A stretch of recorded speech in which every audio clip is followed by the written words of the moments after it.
À présent, direction Strasbourg. Depuis près de 450 ans, le plus fameux des marchés de Noël illumine l'hiver alsacien. Et derrière les sapins et les chalets de bois, ces journées d'hiver représentent aussi un jackpot touristique. Louis Milano-Dupont et Laurence Claude-Pierre ont posé leurs caméras au pied de la cathédrale. Décembre à Strasbourg. Les vapeurs de vin chaud et les odeurs d'épices se sont installées dans les rues. La foule aussi. Le marché de Noël débute. 38 jours de suractivité exceptionnelle. On attend 500 bus. Personne n'a droit de vacances sur le mois de décembre. On prendra des vacances au mois de janvier. L'autoproclamée capitale de Noël se voit soudain fréquentée par plus de 2 millions de personnes. Une affluence considérable par rapport aux 280 000 Strasbourgeois.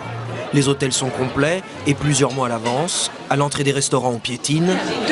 Pour l'instant, je n'ai pas de place. Avant d'espérer trouver une table. Ici, dans ce caveau historique du centre-ville, en plus des 50 employés habituels, 15 personnes sont embauchées sur la période de Noël, entre salle et cuisine, où le rythme est effréné. Plus de monde, 4 services, et on bosse, et on bosse, et on bosse. Et on ne voit pas notre famille pendant tout le mois, mais bon, ça fait partie de notre métier. Voilà. Ces marchés de fin d'année, si importants en Alsace, sont un des piliers de l'économie locale. Les retombées de celui de Strasbourg sont estimées à 160 millions d'euros. Dans les ateliers de cette PME, on a doublé les effectifs. On y construit les précieux chalets de nombreuses villes en France. Sur 2 mois, sur de la mi-octobre à la mi-décembre, nous réalisons entre 35 et 40% de notre chiffre d'affaires total de l'année. C'est très important pour nous, mais aussi pour tous nos sous-traitants, pour tous nos fournisseurs de bois qui vivent grâce à ce marché de Noël. Des chalets vendus entre 3 et 7 000 euros aux commerçants, auxquels s'ajoute un droit de place d'environ 1 000 euros.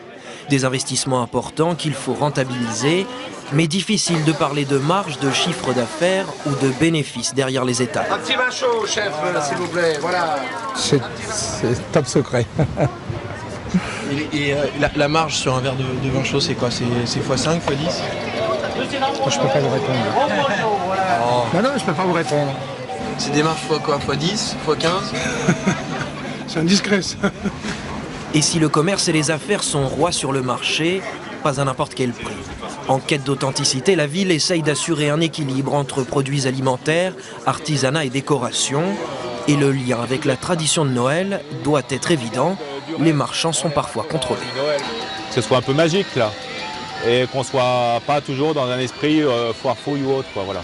Là, on est clairement sur des produits qui sont probablement d'Asie ou autre. Ce genre de chalet, on en aura toujours, mais qui ne soit pas prédominant, c'est tout. Car pour séduire toutes les bourses, difficile de proposer que du Made in France ou de l'artisanat local. On n'arriverait même plus à les vendre, tellement ça serait cher. Donc obligé d'aller chercher les produits dans les pays de l'Est. Dans les pays de l'Est, voilà. Pays de l'Est ou alors la Chine.